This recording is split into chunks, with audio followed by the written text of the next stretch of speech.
Yeah, I drove through Radium yesterday. That's where I was born.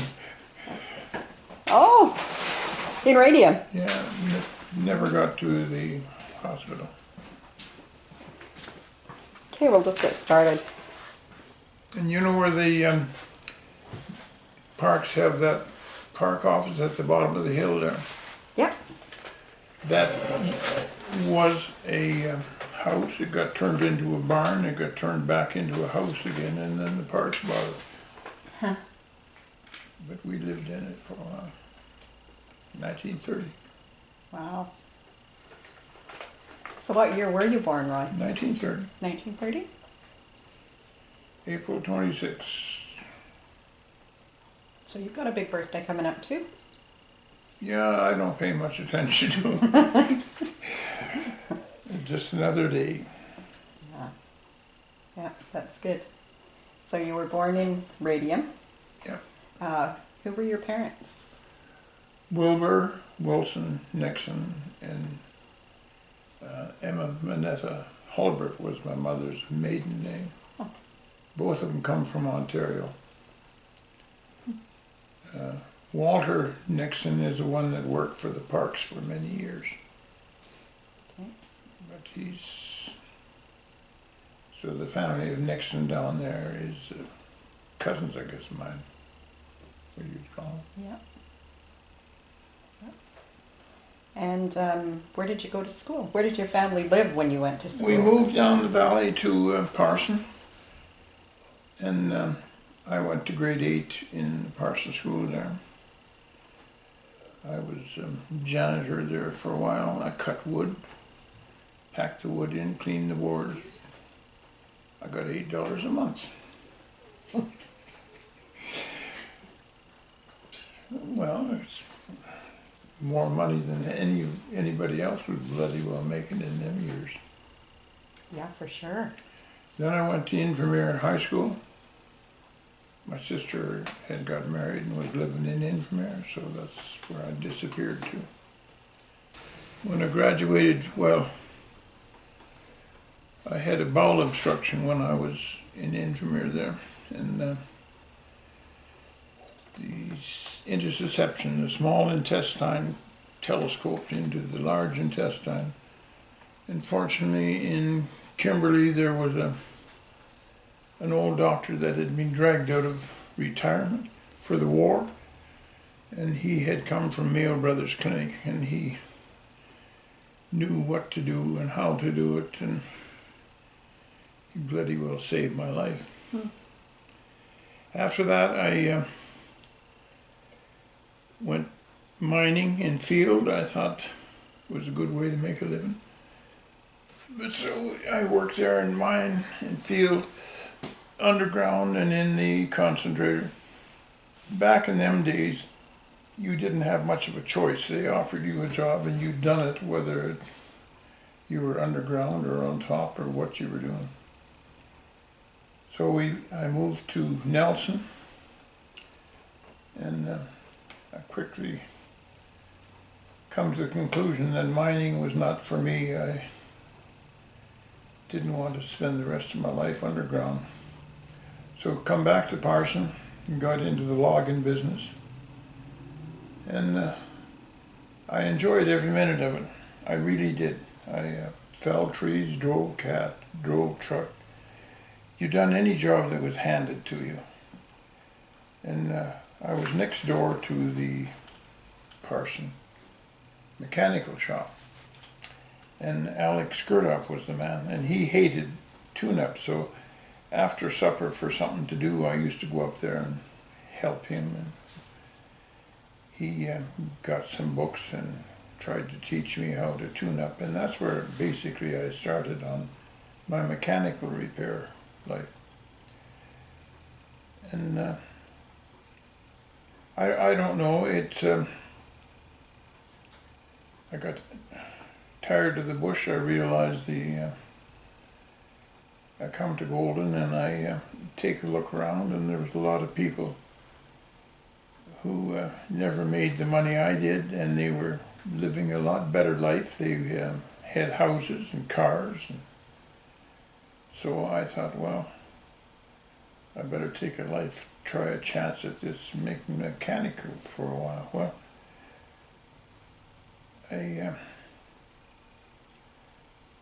I worked from one shop to another, and Charlie Collins was what was he called in the hospital? He was the administrator.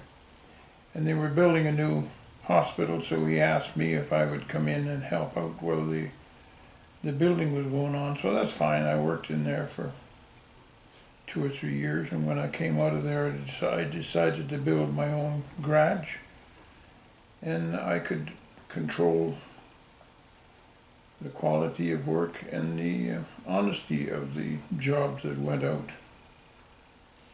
And so I built my own shop, and we were there for, I guess, 20 years. Yeah. I built the garage, and I enjoyed every minute of it, because mechanical work is quite a challenge, and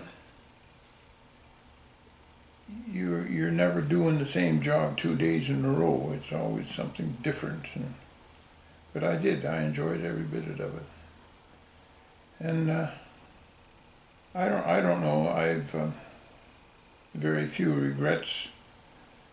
I have a lot of friends that over the years,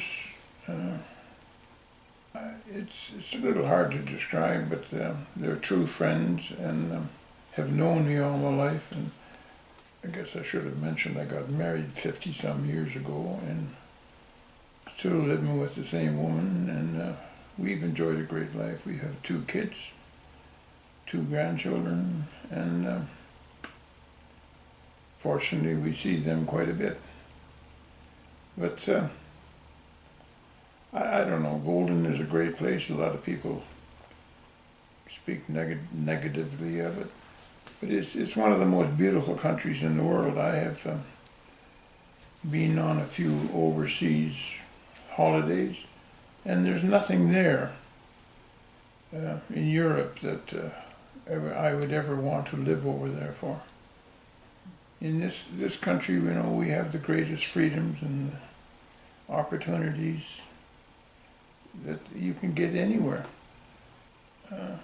Anyway, I feel myself very fortunate and very happy to have had the opportunity to live in Golden, and the friends I've made and the work that I've done, because I enjoyed mechanical work very much. It's sure it's got its negatives too, but I don't know. It's you don't make a fortune at it, but it's a satisfaction of helping people. Some of them had trouble paying, some of them never paid, but you try to help people no matter what. No, I have no regrets. I enjoy Golden, and I enjoy what I've done. What else you want to know? Well, that was really great.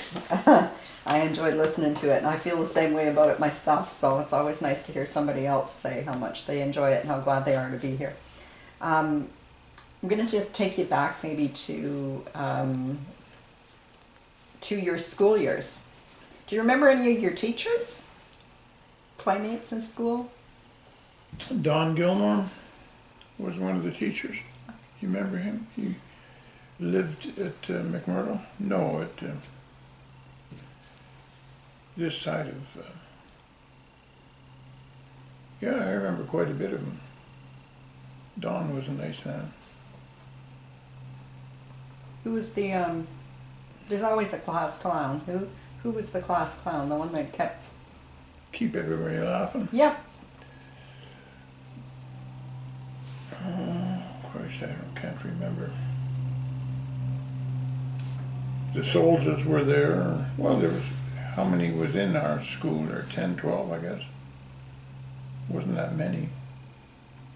But it was all right. Every kid at home had chores to do. What kind of chores did you do? Milk the cow first thing in the morning and the last thing at night, and packed in wooden armor. I always, Clarabelle McCall, as we recall. I always laugh when I think of her because they came through and they were giving us all exams for glasses. And Clarabelle had gone up there and memorized the whole board. So when the guy went up there and she rattled it off from top to bottom, and she couldn't see 3 feet in front of her. No, she couldn't. She was in horrible shape. But she had memorized the whole thing, and she just rattled it off. And then all of a sudden he said, "Well, what's this word?" She couldn't pronounce any of it. But, yeah, there was the McCalls and the Soltas, and it was a great school. We had a lot of fun there. It was, you know, it's, but I laugh at the big money I made for, and I remember a sack of flour was $5 and a case of milk, 48 cans was $5. Wow. Yeah, you know, but how much were you making, you know? Yeah. It's all relevant. It really is. What kind of transportation did your family have? We had an old 1930 Plymouth coupe car, and it was rumble seats, and one guy sat in the back, and I used to laugh. We'd go to Golden, and you know, it didn't matter how many people were standing alongside the road, you picked them up, and we were like sardines in there. But that's the way we were in them days. You never passed anybody on the road. You picked them up. And but nowadays it's a different ballgame. You pass them by now. I don't like to see the changes, but that's the way life is. It changes. What was the first car you ever owned, or truck? Vehicle. 50, 60, let me see, it was about a 50 Ford four-door. I had bought it from Jack Garrett. It had been Frank Falbo's car. It was great. I drove it for quite a few years. It was a good car. But you know, it's, yes I did. I owned a truck there for a while. I had a big truck. I used it for hauling logs, but it wasn't too successful a life in my eyes. We hit wet weather and unable to make the truck payments. It went back to the finance company, and I went into the bush and started working again. I think you and I had a conversation once about who had the first diesel engine and the first air brakes in the valley, hauling logs. It would be, I'm trying to think of his name, he just passed away. Oh, God. I'm trying to think of his name. Ernie, he married Kay Quinn. Ernie. Ogden? No. He had a, in them days it was considered a big truck. It was a 3-ton Ford. I drove for him for quite a few years, and it had air brakes, and it was great. Ernie, I can't even think of his name. And was that up behind Parson that you Yeah, that? we hauled back a Parson there. We hauled ties and hauled with the air brakes. It was great because it was way better and safer than anything we ever had before, I'll tell you. The old brakes we had were hopeless. But the air brakes were nice to have. And easy to maintain. And you wound up doing most of your own repairs, no matter what it was on the trucks and whatnot. And that's probably where I got the inkling to do in the mechanical world, because I did enjoy repairing things. Yeah. So over the years, I'm sure you must have been to a shindig or two at the old Parson Hall. Many of them. We had some great times there. What was I'm trying to think of the guy's name. Not Bergenham. He could play any instrument you put in his hand. You remember him? No. Yeah. God, I can't think of it. Didn't matter what you handed him, he could play it. And he'd play a banjo there, and there was half the strings were missing, but yet he could hammer it out, and it was well worth listening to. Yeah. But I never thought of some of them. We used to have some great times in them dance halls. Yeah. So even after you moved to Golden, did you make trips out to Parson for the dance hall? Not really. Joyce was a great dancer, and we used to go some weekend everywhere. And one of the greatest places we had was at the park gates. Gordie Moore from Field was the piano player, and when he started playing the piano, you didn't sit down, I'll tell you. It was, you were up all night. It was great. He played to the crowd. Whatever the crowd was doing, he kept you on your feet. You ever met him? No, I don't think I did. Yeah, he was a great piano player. One of the best. No, but you know, you never hear tell of a dance anymore. Nobody goes. No. But every weekend we were away somewhere. What other kinds of social activities did you attend? Other than working, not much. Did you take part in any of the fall fairs or the May Days or? Oh, it was always nice to go to them, the fall fairs, and you're right, it was nice to see the people bringing in their vegetables, and there was always something going on. No, I haven't given that much thought for many years. But you're right, it used to be the 24th of May here was a big deal. And, but I never actually participated in anything, didn't enter in anything. Were you involved in any ball teams No. or? No? No, I was... Not an athlete, eh? Not an athlete, period. Hunter? I enjoyed hunting.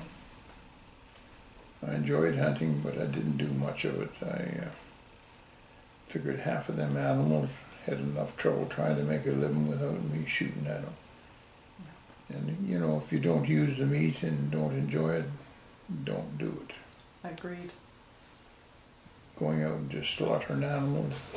I used to love duck hunting, but the ducks were safe from me, I'll tell you. I didn't bring many of them home. Stores. Did you have a favorite store that you shopped at in Golden or place that you enjoyed going? Rolson's. You remember the name? I do. You do?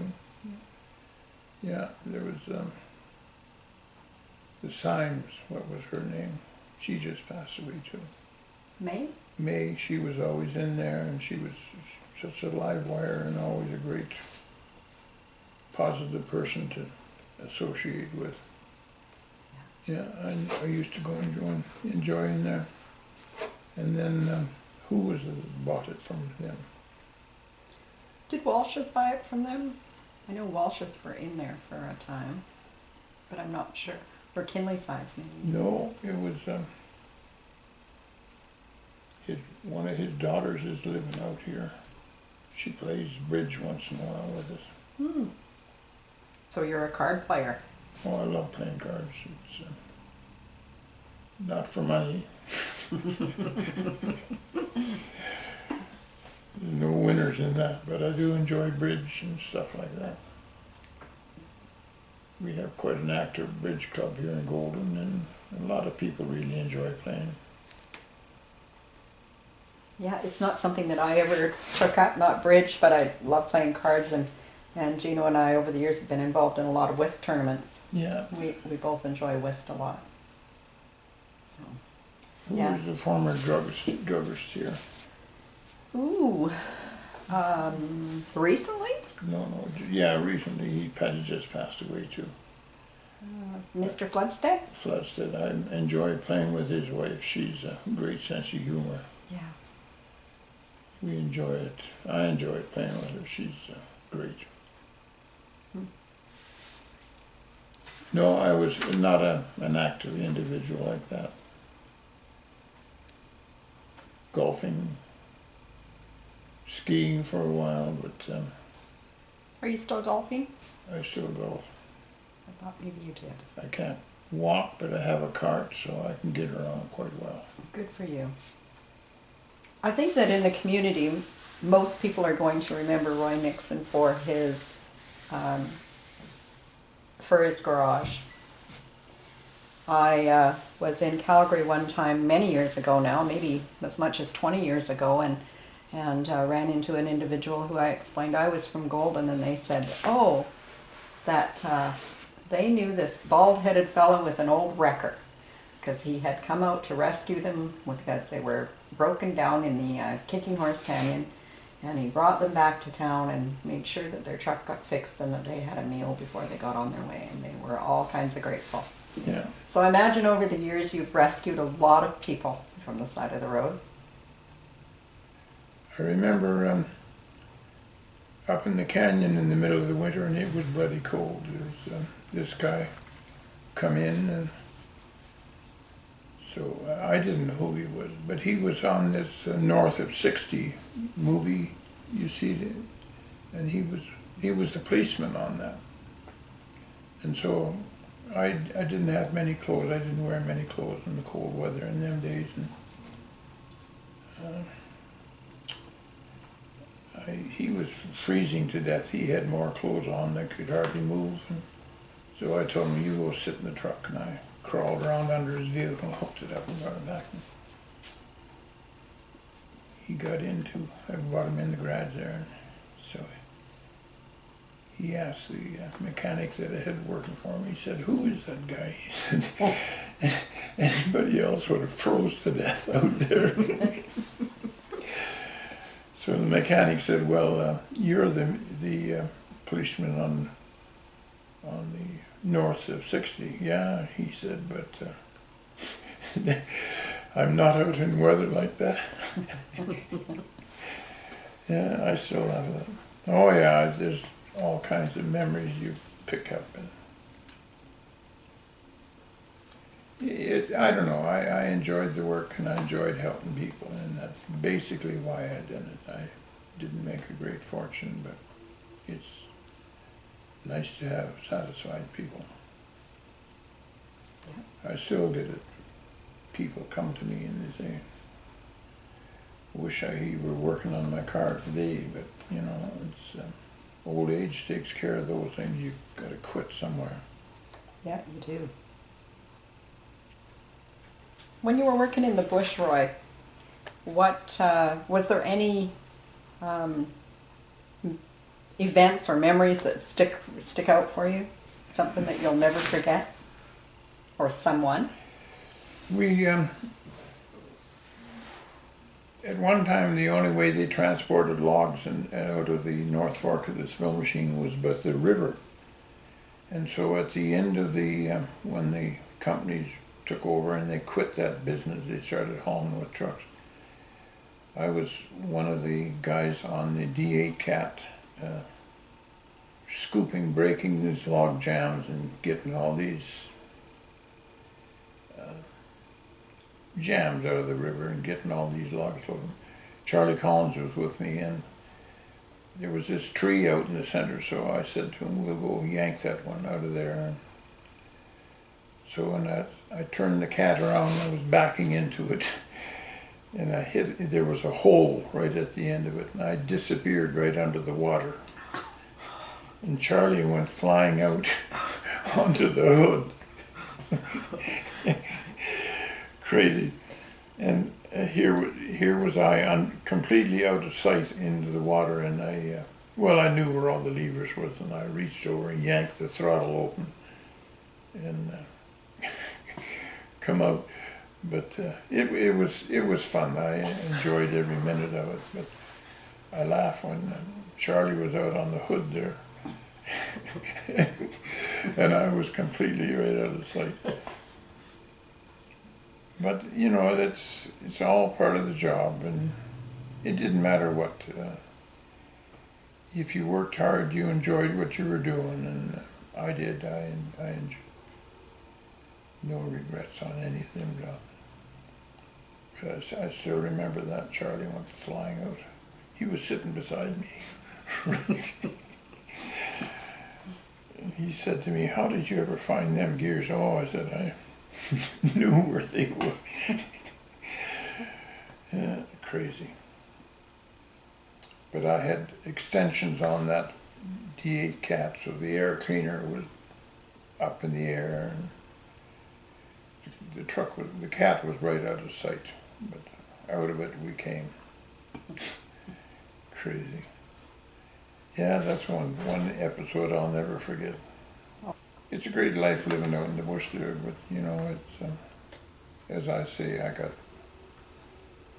figured out there was a better way of making a living somehow. Mm-hmm. In Parson working, did you ever work with any of the trusses? Trusses? Yeah. All of them.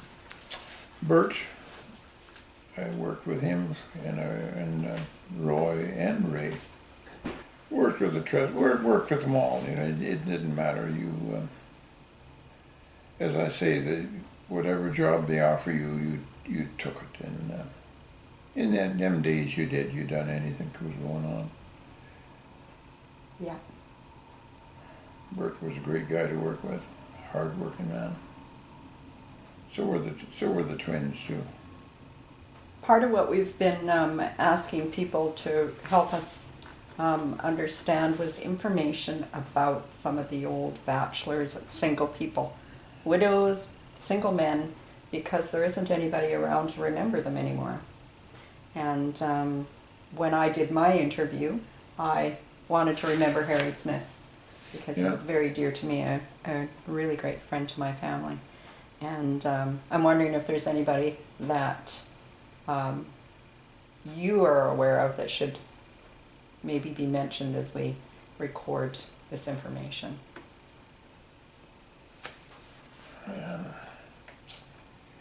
Who was the fellow who lived out here? I believe he's passed away now. He come from Saskatchewan. He was a mechanic. He had a farm business out there. His trailer is still out there, about 10 mile, 12 mile out on the upper side of the road. His sons were around here. His daughter is Betty Williams. Oh, Mr. Kleinstuber. I enjoyed listening to him, and he was a very sharp old mechanic, I'll tell you. He had some great ideas on his gas mileage stuff. He had been next door to a fellow by the name of Foe, who developed a carburetor that had done 200 miles to a gallon. Wow. Yeah, and the guy had got the idea from, he was a farmer, and he had drained the last drops of gas out of this barrel. And so as he was harrowing, he would pick up the rocks and throw them towards this barrel and pick them up at the end of the day. And it was a hot day, and he hit the barrel, and the barrel exploded and completely disappeared. So the guy got the brainstorm that it wasn't the gasoline where the power came from, it came from the fumes. Oh yeah, and I tried to work on it for a few years, but the car done 208 miles to a gallon. Ford Motor Company tested it out, and that's what they got out of it. But it was from the fumes. But he he had many brainstorms, and he used to. It was always interesting to ask him and talk to him because he, when he was working the prairies there, their mechanics fixed anything that they come in, and he would have some great stories to tell me. Mm. He used to take bearings apart and rebuild them and stuff that you never think of anymore. You just replace them with new parts. But he could rebuild bearings left, right, and center. Very clever man. Unfortunately, he's moved to Prince George. One of his boys was up there, and that's where he passed away up there somewhere. Hmm. Nice man. You know, I haven't given much thought to. I know there's one fellow I used to work with called Deaf Chris at Parson. I never did know the correct name. But he was the teamster. And I always laugh. I was working on the mill and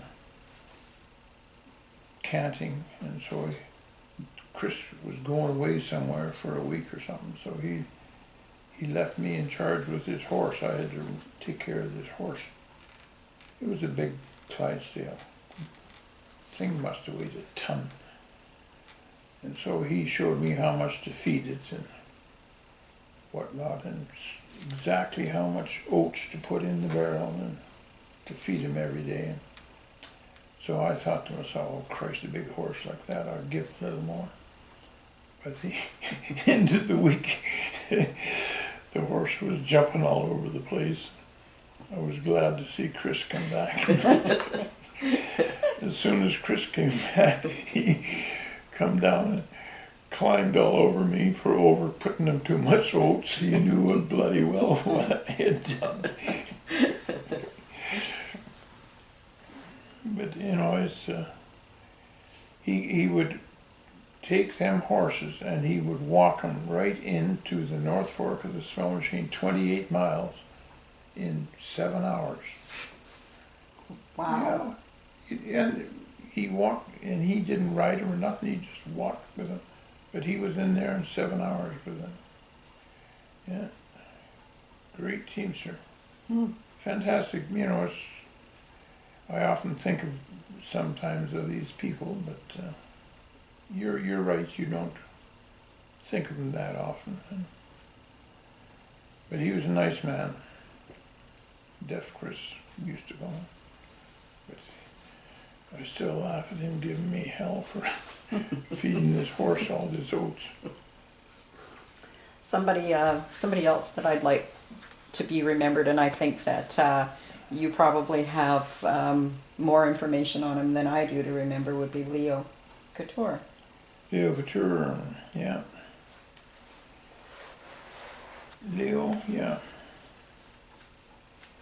I used to laugh at him climbing these bloody trees and topping them and whatnot. He'd come back from the hospital. He had a heart. What the hell was it? He had a heart operation, for God's sake. And it was only a week or so he was back, and he was climbing bloody trees, helping people chop down branches and whatnot. And so I said to him, I'd give him hell for that, but it's water on a duck's back. He helped a lot of people in a lot of ways. Yeah. He did, you know, he was always a bit of mechanically in repairing radios and all kinds of stuff like that, electrical in. And my dad and Leo were good friends as well, and I knew his wife. Yeah, Monica. Monica, and he had a couple of sons. 2 boys, Leo, Harold, and Lawrence. Lawrence. They're both down around the Invermere country right now. Yeah. They're still there. Yeah, we've probably lost him 15 years ago or something. I was trying to think, it's got to be 10, 15 years ago he's been gone. Yeah. But him and that wooden leg, it was totally amazing. He never slowed him down at all. How'd you lose his leg? Do you remember? It was a stupid performance out on the Big Bend somewhere, and it was cut or something. And by the time they got him in, they wound up having to take the leg off. But if you know, back in them days, we didn't have the helicopters to bring people out of, and it took too long to get him in, and away went the leg. But you know, he never slowed him down at all. He got that mechanical one, and Christ, climbing trees with a mechanical leg, ridiculous. Well, you know, it just never slowed him down. And he always had a grin on his face. Yeah, life was always a laugh. Well, positive attitude, you know. Yeah, he sure did. A lot of old timers I should have been thinking about this that are no longer with us. Yeah. Yeah, the ones that are no longer with us, and particularly for us in this project, are the ones that, never had families. No, they didn't. Yeah, No. they didn't have anybody to remember them or recall them. Yeah.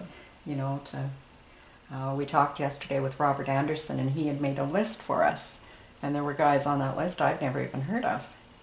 Yeah. Foster Parker was one of them. I guess he was an old trapper.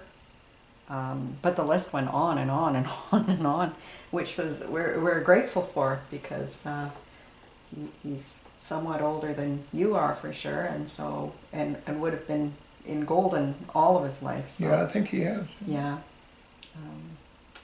So yeah, I'm just trying to see that these names, these fellows are remembered for the work that they did, for the time that they spent in our area and what they contributed. I only met Armstrong once. He was the one that was the captain up and down the river here with the steamboats. Oh yeah. I did meet him. He must have had a hell of a time in them years Yes. trying to organize stuff, but he was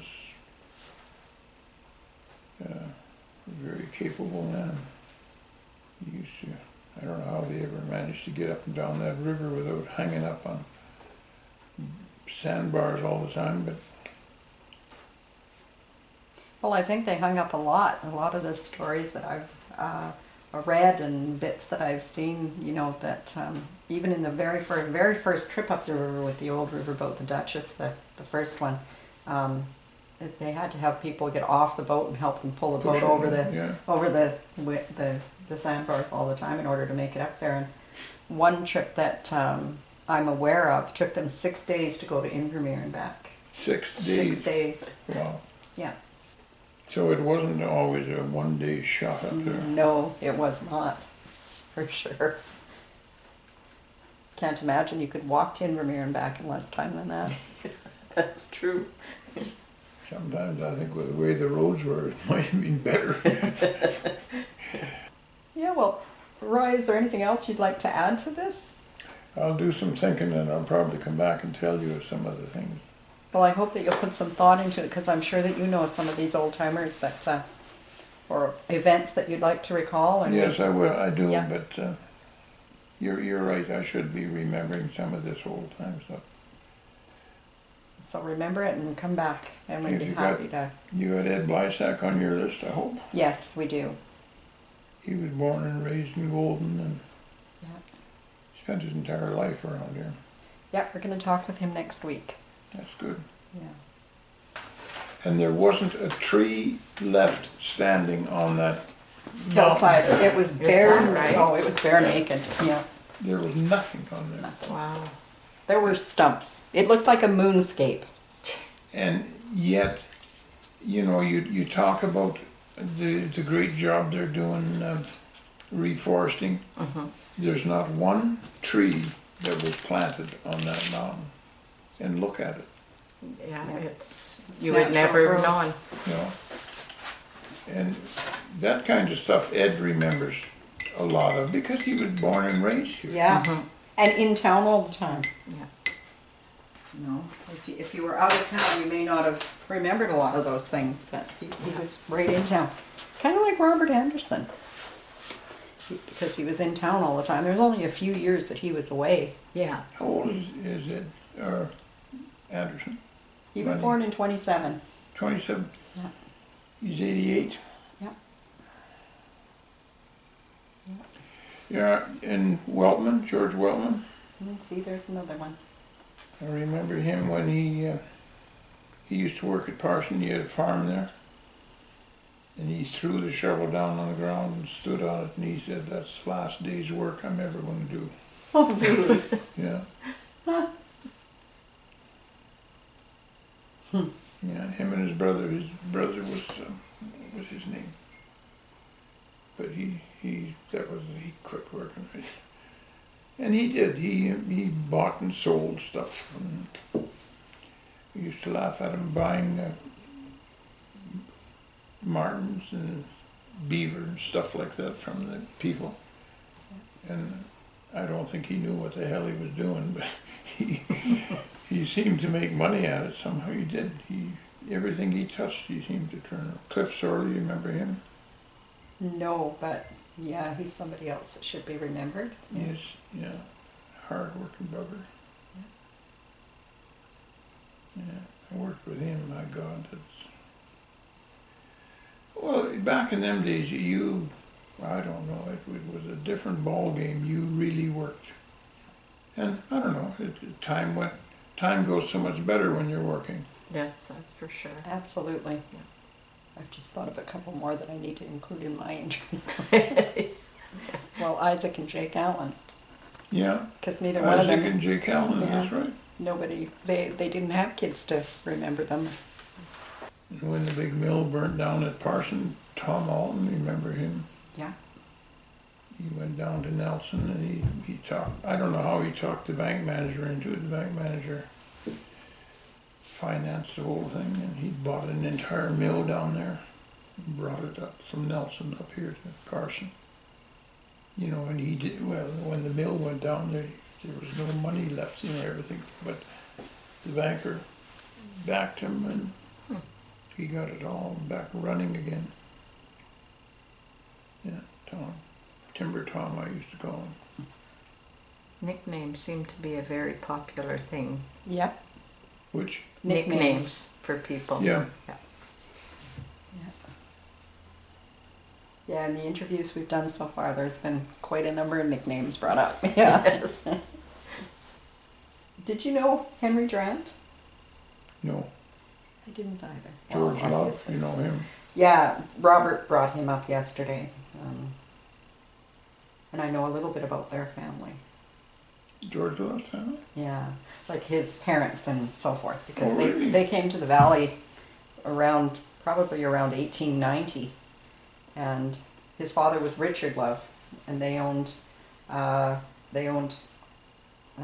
good chunk of land. I'm not sure, around 50 acres, I think, that took in where Columbia Diesel is, Fountain Tire, Columbia Diesel, that whole section in there. And it butted up against a farm that Kennedy's owned, which was even, farther out, more towards the A&W that way. So they were there. They came into Golden. They were in Golden a year or two. Then they went to Donald, and they were there for a couple of years, and then they moved back to Golden, and then eventually his parents moved back to Ontario, which is where they were from, but he stayed behind. I know Blysack will come up with names for you that keep you going for days. Yeah. You know, I can remember the faces, and then you got to start thinking of the names, and it's hard. Yeah. It's hard for me. So you said that you and Joyce have been married 50-some years. How many 50, some? 52, 53 years. She was living in Field when you met her, I'm assuming. No? She was. She had come to Golden. She was working as a waitress in. You remember Frank Falbo had a garage there. Mm-hmm. There was a Westcott had a cafe at the end of it, and he called it the Double or Nothing. because he was always, you know, he'd flip you for a coffee and you'd either pay double or nothing. And Joyce was working for him, and that's where I met her. But she used to love dancing, and so did I, and I would go to these dances. And we're not on record now, are we? Are you recording? Yeah, I was. Should They I don't- not? They don't matter. Anyway, Joyce and I would run all over the bloody country dancing, and that's where I actually got to know her. Because we both enjoyed dancing, and I didn't spend the time standing on her feet, and so. I got along quite well. I'm sure she appreciated that, Roy. Old Time Waltz was my favorite. God, I used to love doing them. Yes, me too. Eva Henderson, you remember her? I sure do. I'd be an Old Time Waltz to come in, we'd be at the hall, and she'd come racing across and grab onto me. Away we would go, because she could really dance. Yeah. She was a great person. Worked bloody hard to support them kids out there. I remember her working at the drugstore for many, many years. Yeah. Many years. Anyway, thank you. I hope I didn't bore you to death. Not at No. all. Very much. Enjoyed it very much. And I hope you'll come back. I will, and try and I'll bring some names with me, I know that. Great. But I know Ed will give you a few. Yep. Yep. Super.